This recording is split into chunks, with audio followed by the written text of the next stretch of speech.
o la novo le singai le tuangai se manatu po ni manatu whaatau i matau po o whaatu lai pēr mai le teimi e fia mawai fo e seisi manatu ese ai mai lo tato malo o le mta mua o lea sa auto singia ya o le tulanga lea le whasalonga wa ese nei ia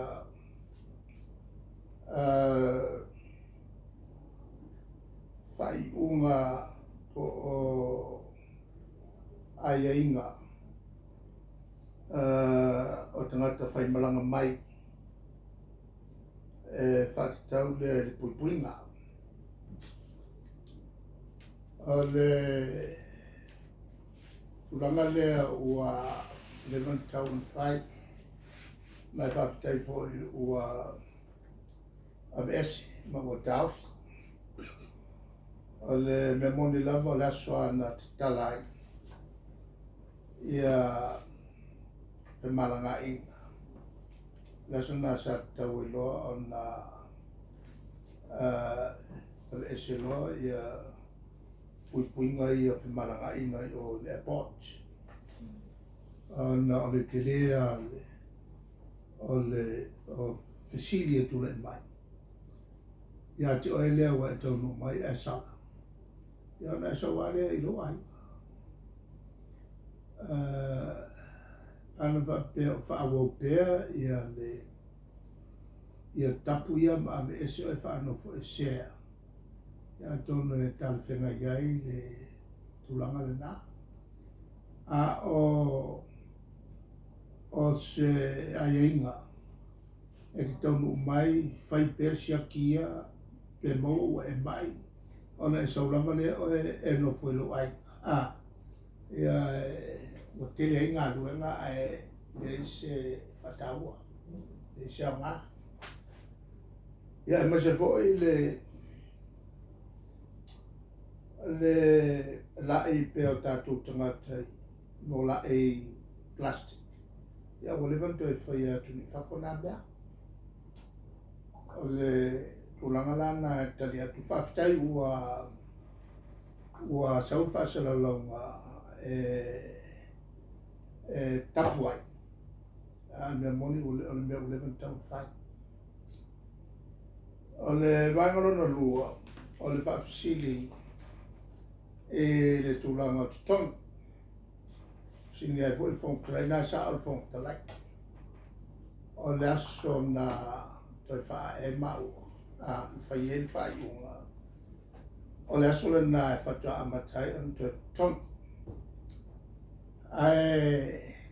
a tilo i le whai unga se whai unga e whaingatā o na malalanga me mua a whai uwhatati ese e whamasinonga le whai unga al palmene na whai le aso na whatino ai le me sengo mao o ina fo ila e tonu whape a mata mai ai ona to e whaawau matongi mai laso lea na whai e whai unga leo o whalea mai e whenga tele a tau ana o malamalama ele au wala na whai e le unga lea lona lua o le whenga whawai al tātou malo o le vana ona muli mai ai e peifoi ona whaupuaina e lo i al malo o se whenga pitusini leo nā me tonu. A whai e molia se whaurulunga o se mtanga luanga patua ia se mtau. Ona whamalo lolea. O le ala vele umil teimi whamalo loai. Pea whapea o le a suspend fo i malutau. O le mele sa iai tasi ale masina e whaawawai lo tuto. Isi tau whainga hoi lea. E whaasawai tupen malo, te a tāri ngā. Ai sau le whai unga. E wha maunio so tu la whono. Pea la o sefe tupen malo. Ai a sau. Ia se whai unga. E le wha maunio. Se unga o whai. Ora toi amatarole, ora tanga tuwhengarua. Ma toi amat, ma toi whaawawal tongi mai le aso na muta ailo na tonu. O se whainga pito ane tonu lea. E o mai teimi ne, I mwale e malmalama. I le rationale le whamisnonga. Na whai ai le whai unga le sa whai. O le tali atu na e le utaupuna na. Utaupuna ni tonu. O le whasalonga le uwhai ua te ena e le whamsinonga Australia.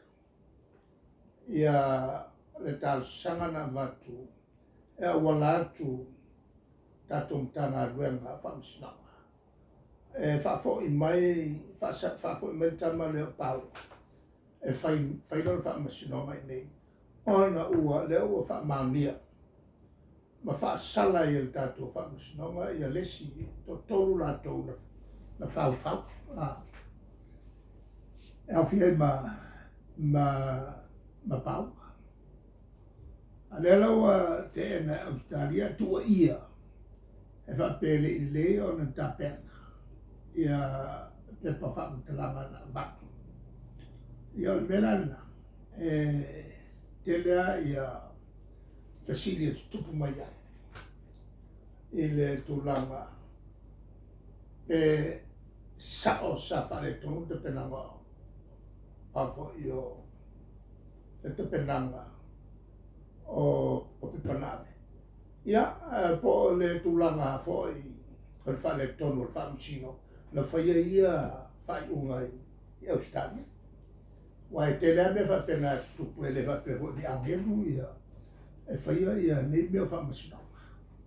E ia le lape. O le tūtaua. O leo ua whamaunia. Ia le whauwhaunga na whai. Le tātou langa whamasino. Ia marela u whasalai.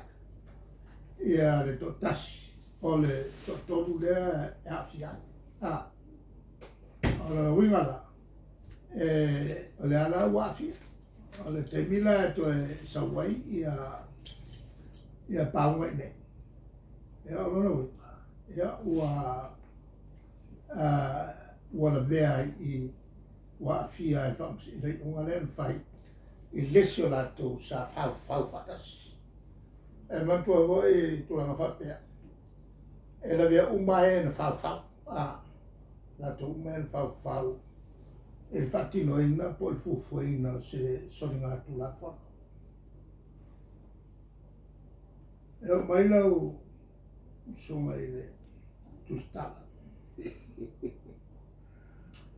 O male matu talananga I vaenga e lua. O le tulanga lea restrictions here were imposed nei. Never pea never to whasalonga malo. O se tulanga Watertown e ui u whaisi tuai. O le melamei sa taun whai. O le aso lavan te talai tātou whemalanga ina. O le aso fwina sa taun whatino ia le wha tati e so tapu ia whato a whainei. Ona I te lea le awhia ngau tātou tangata. Wati lea I ona so ona wha lave me whaingofi. O le tāua la le melea. Lea ua whasau I nai fo e to e tula I mai o whalawelame ia te tutu. O le tangata e ruane o le asau. Ai koe kauwhi, ona e le whaia tui le mo mia tu tato. On koe whanau leo le vai aso a koa i New Zealand, po Australia. Ma koe atu ku peke. On le tūlanga fo le tuai o na whatino whai unga. Nā leo le whiri a leo le whaafoe o whai unga al malo o le tuai o na whai unga i taun whai. Ma resi la matau.